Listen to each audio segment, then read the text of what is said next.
A história de São Domingos de Gusmão começa nas terras áridas e solenes de Caleruega, na Espanha, por volta de 1170. Criado em uma família de nobreza e profunda piedade, Domingos foi desde cedo moldado para ser um farol da luz de Jesus em um mundo que começava a se perder em sombras doutrinárias, enquanto estudava em Palência. Um evento marcou a sua alma com o selo da caridade de Jesus. Durante uma grande fome que assolava a região, Domingos não hesitou em vender os seus livros mais preciosos, feitos de peles de animais raras e caríssimas, afirmando que não poderia estudar em peles mortas enquanto os pobres de Jesus morriam de fome. Este gesto revelava que para Domingos, o conhecimento de Jesus nunca deveria estar separado da compaixão de Jesus.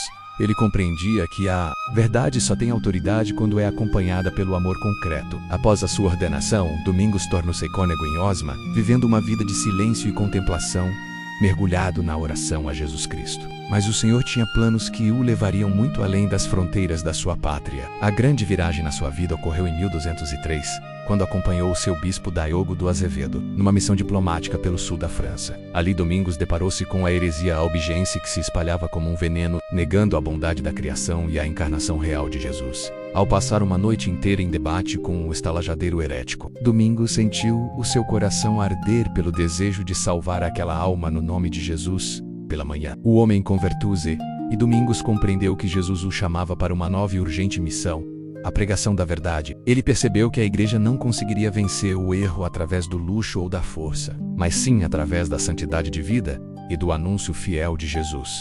Domingos viu que os hereges eram atraídos pela austeridade dos seus líderes e decidiu que os pregadores de Jesus deveriam ser ainda mais pobres, mais humildes e mais sábios. Ele começou sua santa pregação em Languedoc, caminhando descalço, mendigando o pão e falando incessantemente sobre a beleza de Jesus Cristo, o Verbo de Deus feito carne. Domingos não era apenas um orador brilhante, ele era um homem que chorava diante de Jesus pelos pecados do mundo. Ele passava as noites nas igrejas, gemendo e clamando: Senhor, o que será dos pecadores? A sua compaixão era o motor da sua inteligência. Ele via na heresia não apenas um erro intelectual, mas uma barreira que impedia as almas de se unirem a Jesus. Domingos compreendeu que a pregação deveria ser comunitária e organizada. Em 1206, ele fundou em Prohíli um mosteiro para mulheres convertidas da heresia, criando um suporte de oração para sua missão de anunciar Jesus. Ele ensinava que a palavra que sai da boca deve ser preparada no fogo da oração silenciosa diante de Jesus. Domingos era o atleta de Cristo, treinando a sua mente e o seu corpo para o combate espiritual. Tendo como única arma o nome de Jesus,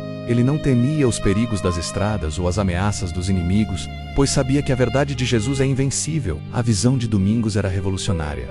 Ele queria criar uma ordem de homens que fossem, ao mesmo tempo, monges no coração e pregadores no mundo. Ele queria que os seus irmãos fossem cães do Senhor, Damini Canis, latindo a verdade de Jesus para afastar os lobos que ameaçavam o rebanho. Enquanto outros se fechavam em mosteiros distantes, Domingos queria que os seus pregadores estivessem onde o povo estava, nas praças, nas universidades e nas estradas, levando o consolo de Jesus a todos. Ele acreditava que a ignorância era o maior inimigo da fé e que a melhor maneira de amar a Jesus era dar a conhecer a Jesus. Domingos via em cada debate uma oportunidade de glorificar o nome de Jesus Cristo e de iluminar as mentes com a clareza do Evangelho. O seu zelo era tão contagiante que jovens de todas as partes começaram a segui-lo. Desejando participar daquela aventura intelectual e espiritual sob a bandeira de Jesus, este primeiro bloco mostra-nos a fundação de um pilar da cristandade. Domingos de Gusmão não buscou a glória para si, mas para a verdade que é Jesus. Ele nos ensina que o estudo é uma forma de culto, e que a pregação é um ato de misericórdia. De Caleruega ao sul da França, o rastro de Domingos é um rastro de luz que aponta sempre para o senhorio de Jesus. Ele estava a preparar o caminho para uma das maiores instituições da história da igreja, fundamentada na rocha da palavra de Jesus. Ao encerrarmos este segmento, vemos Domingos com o olhar fixo no horizonte, pronto para estruturar a ordem que levaria o nome de Jesus a todas as nações. Ele é o pregador incansável que nos recorda que a verdade de Jesus deve ser vivida antes de ser falada, e que o amor de Jesus é a única força capaz de converter o mundo.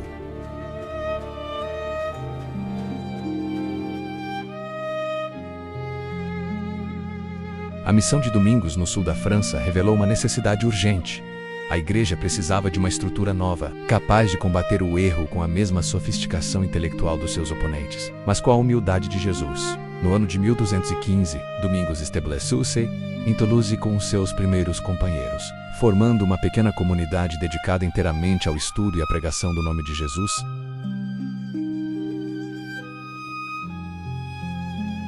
e da obediência radical ao Evangelho de Jesus Cristo. Foi nesse período que Domingos teve uma visão mística que selaria o destino da sua fundação. Ele viu os apóstolos Pedro e Paulo Antraguerimli, um báculo e um livro.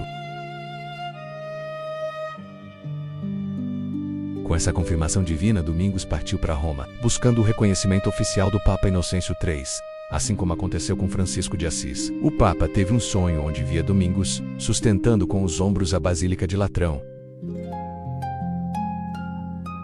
Inocêncio compreendeu que a pregação da verdade de Jesus era o segundo pilar que manteria a Igreja de pé. Em 1216, o Papa Honório III aprovou definitivamente a Ordem dos Pregadores, confirmando que aqueles homens seriam os campeões da fé no nome de Jesus. Era uma resposta de amor a Jesus. Domingos queria que os seus frades fossem luzes do mundo.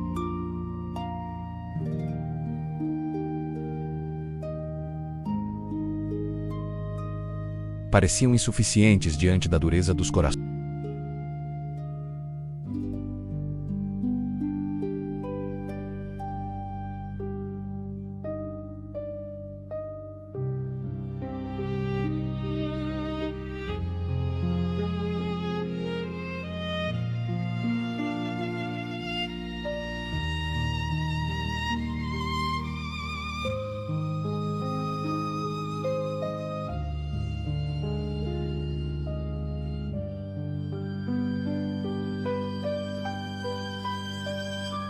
O rosário tornou-se a pregação silenciosa que preparava o terreno para a pregação falada. Domingos via na oração mariana o meio mais eficaz de conduzir as almas ao encontro salvador com Jesus, provando que Maria é sempre o caminho mais curto para chegar ao seu filho, munido com a aprovação papal e a arma do rosário.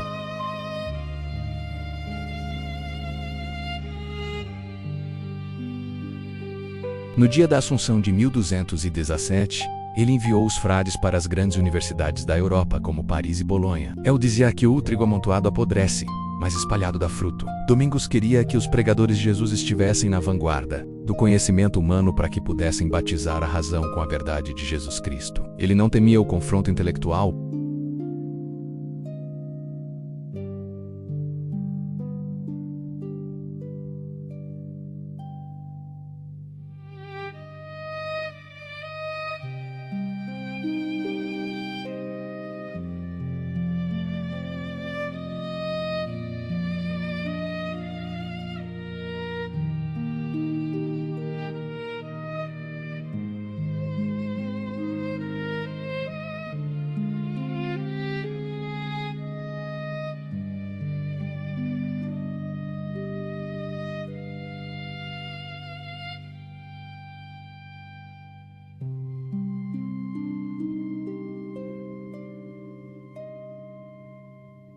onde os superiores eram eleitos, garantindo que a ordem servisse apenas à missão de Jesus e não a interesses pessoais.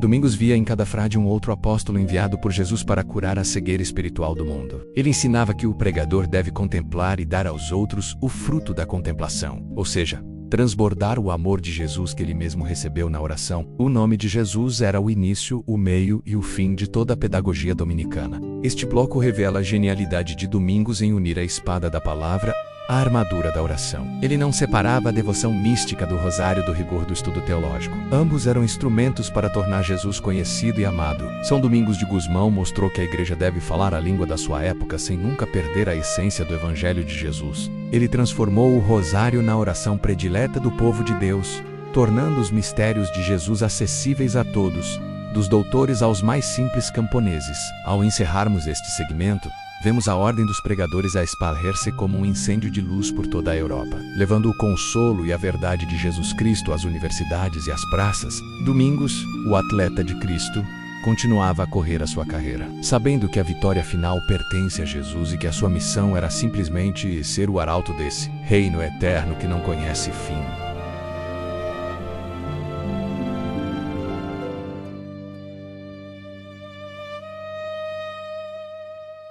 A eficácia da pregação de Domingos de Gusmão não residia apenas na sua retórica refinada, mas no testemunho de uma vida inteiramente configurada à de Jesus. Em 1207, na vila de Fangeal ocorreu um milagre que se tornaria o selo divino da sua missão. Durante um debate público com os líderes cátaros, foi proposto um ordalho pelo fogo.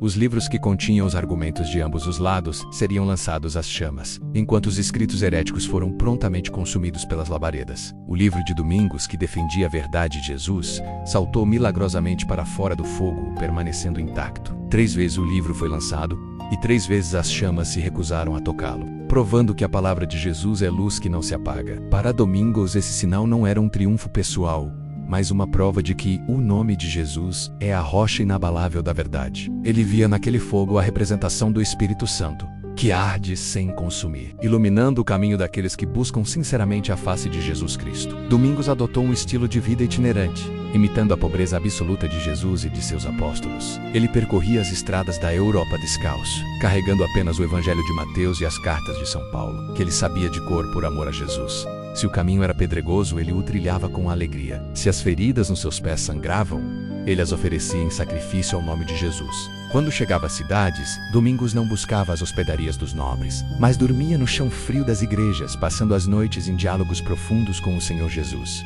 As suas orações noturnas eram famosas pela sua intensidade física. Ele prostrovesse, ajoelhava-se e gesticulava, envolvendo todo o seu corpo na adoração a Jesus Cristo. Ele compreendia que o homem todo menos alma e corpo deve ser um hino de louvor a Jesus. Aqueles que o ouviam rezar em segredo testemunhavam os seus soluços e o seu clamor incessante pelos pecadores. Senhor, o que será daqueles que ainda não conhecem o teu amor? A sua compaixão era um reflexo direto do coração de Jesus, que chora pela ovelha perdida. A pregação de Domingos atacava o erro, mas sempre abraçava o errante com a ternura de Jesus. Ele ensinava que a verdade de Jesus deve ser dita com caridade, pois uma palavra dura pode afastar uma alma do Redentor. Ele era capaz de passar noites inteiras conversando com um único herético, usando a lógica e a doçura para desconstruir as mentiras e revelar a beleza da encarnação de Jesus.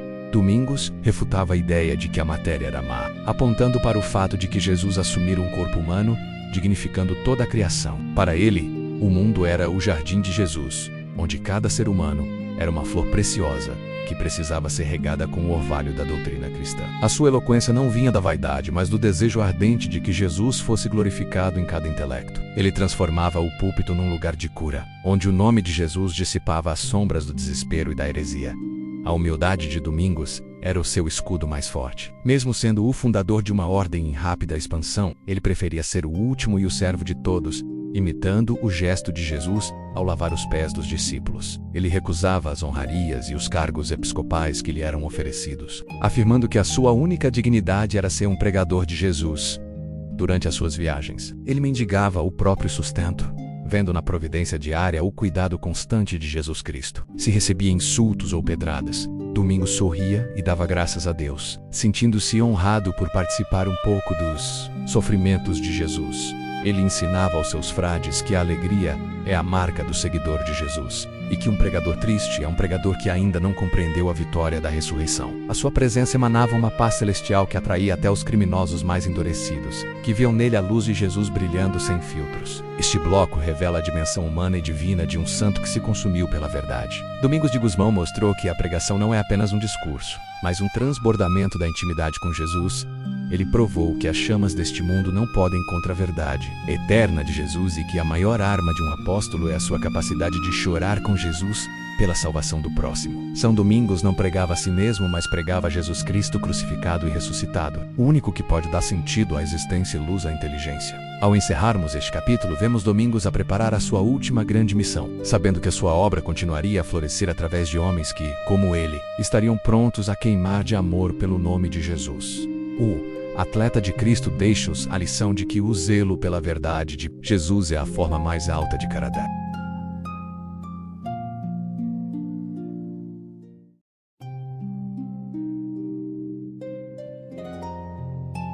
Para São Domingos de Gusmão, a pregação da verdade não era uma técnica intelectual, mas o transbordamento de uma intimidade profunda e física com Jesus Cristo. Ele compreendia que o homem todo menos corpo, mente e alma menos deve estar envolvido no ato de adoração ao Redentor. Por isso ele desenvolveu e praticou o que a tradição dominicana preservou como os 9 modos de orar. Uma série de posturas corporais que transformavam a sua oração em uma liturgia viva. Domingos não rezava apenas com os lábios. Ele rezava com os seus gestos, com a sua respiração e com a sua própria carne. Em cada uma dessas posturas, o seu olhar estava fixo no mistério de Jesus.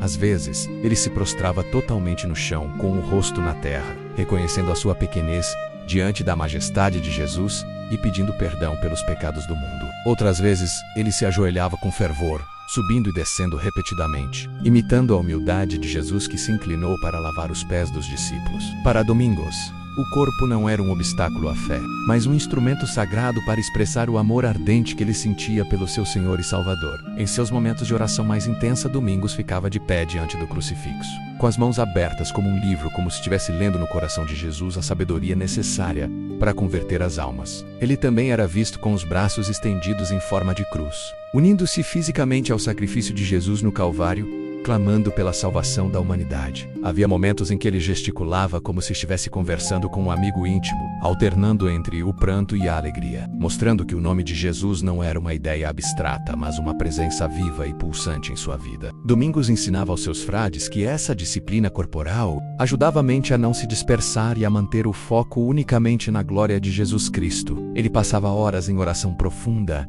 antes e depois de suas pregações, sabendo que a palavra só tem poder quando é banhada na graça que emana de Jesus.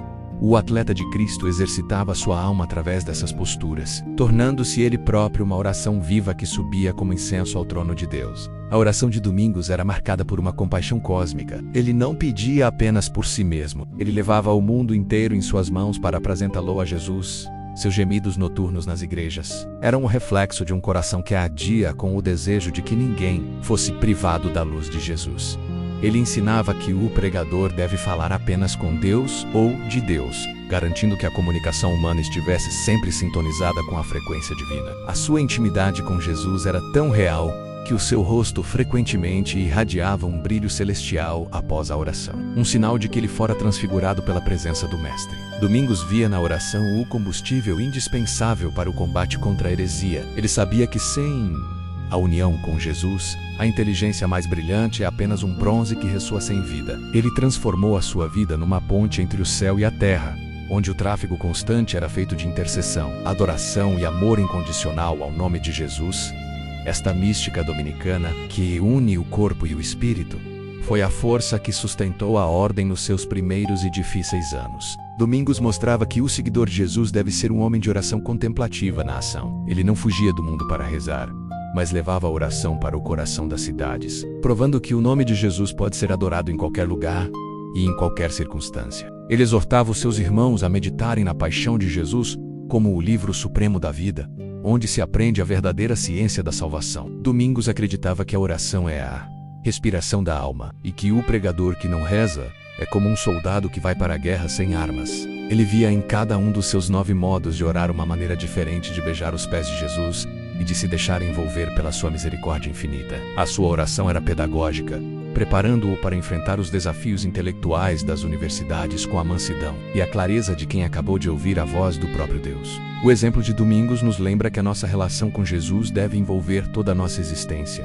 Ele não aceitava uma fé puramente cerebral ou puramente emocional. Ele buscava a integração total da pessoa humana na adoração a Jesus Cristo. Mesmo quando estava exausto pelas viagens, ele nunca negligenciava os seus momentos de oração, encontrando em Jesus o descanso e a renovação de suas forças. Domingos de Gusmão era um místico da verdade, alguém que compreendia que a maior prova da existência de Deus é a transformação que o amor de Jesus opera em um coração que se abre totalmente a Ele.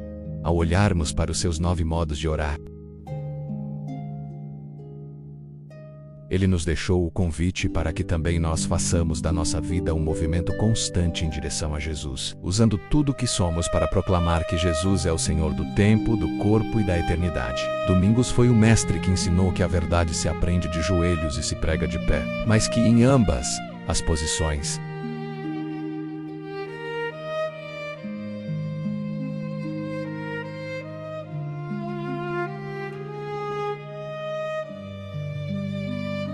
O sol de agosto de 1221 marcava o fim da jornada exaustiva de São Domingos de Gusmão. Após percorrer milhares de quilômetros a pé, pregando incansavelmente a verdade de Jesus e organizando uma ordem que mudaria o destino da igreja, o atleta de Cristo chegou a Bolonha totalmente consumido pelo fogo do seu zelo, acometido por uma febre violenta. Domingos sentia que o seu encontro definitivo com o Senhor Jesus estava às portas. Em seus momentos finais, ele demonstrou a mesma humildade radical que pregara durante toda a vida. Recusou-se a deitar em uma cama confortável, pedindo para ser colocado no chão, sobre um saco de estopa, para morrer como um verdadeiro pobre de Jesus, cercado pelos seus frades em pranto. Domingos não falava de suas conquistas ou da grandeza da sua ordem.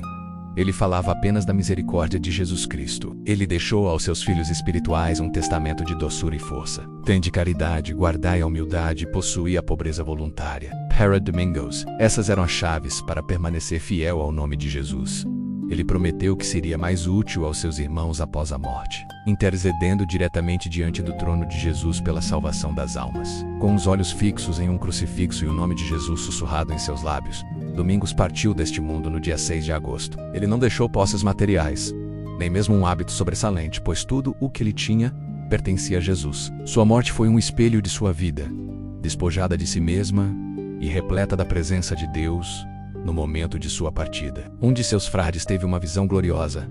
Viu uma escada que subia ao céu, sustentada pelo próprio Jesus e pela Virgem Maria, por onde a alma de Domingos subia triunante para a luz eterna. Aquele que tanto pregara sobre a luz de Jesus agora mergulhava nela para sempre. Bolonha tornou-se o guardião de seus restos mortais, mas o seu espírito missionário explodiu por toda a cristandade. A morte de Domingos não foi um fim, mas o combustível para uma expansão sem precedentes. No nome de Jesus, os seus pregadores avançaram para as terras mais distantes, levando a tocha da verdade a universidades, aldeias e cortes reais, provando que a semente plantada por Domingos fora regada pelo próprio Jesus Cristo, através de seus filhos espirituais, como Alberto Magno e Tomás de Aquino. O nome de Jesus foi sistematizado na mais alta teologia que o mundo já conheceu. O legado de São Domingos de Gusmão é uma das colunas mais sólidas da civilização ocidental. Ele compreendeu, sob a guia de Jesus, que a fé precisa da inteligência e que a verdade deve ser anunciada com coragem e clareza. A ordem dos pregadores tornou-se o lar de mentes brilhantes que dedicaram cada silogismo e cada oração à glória de Jesus. Domingos ensinou que estudar é um ato de amor a Jesus e que pregar é a forma mais sublime de misericórdia espiritual. O rosário, a oração que ele tanto difundiu, torna o seu o saltério dos humildes. Permitindo que milhões de pessoas meditassem diariamente nos mistérios da vida de Jesus, ele transformou a igreja em uma força intelectual e missionária imparável, sempre com o foco no senhorio absoluto de Jesus Cristo, sobre a história e sobre a alma humana. Domingos não foi um homem de armas, mas de livros e de joelhos dobrados. Ele não conquistou terras, mas conquistou inteligências para o reino de Jesus. Sua vida é um convite para que nunca tenhamos medo de buscar a verdade, pois a verdade tem um rosto e um nome: Jesus. Hoje, 8 séculos depois, o grito de Domingos pela verdade de Jesus continua a ecoar. Ele nos mostra que a santidade não é um afastamento do mundo, mas um mergulho profundo nas necessidades da humanidade com o remédio do Evangelho de Jesus Cristo. São Domingos de Gusmão permanece como o atleta de Cristo que correu a boa carreira e guardou a fé, deixando para nós o rastro luminoso de quem não desejou nada neste mundo, além de tornar Jesus conhecido, amado e adorado. Ao encerrarmos este episódio, somos desafiados a ser também nós portadores da luz de Jesus em nossos tempos. Domingos nos ensina que a palavra que salva é aquela que nasce do silêncio e da compaixão. Que a sua intercessão nos alcance a graça de uma mente iluminada e de um coração ardente pelo nome de Jesus. São Domingos de Gusmão, o cão fiel do Senhor que latia a verdade para proteger o rebanho. Descansa na paz de Jesus, mas a sua tocha continua a queimar em cada alma que escolhe a verdade acima de tudo. Que o seu exemplo nos guie, para que possamos, como ele, dizer ao fim de nossos dias: "Isso giza Sérvia, só Jesus buscava,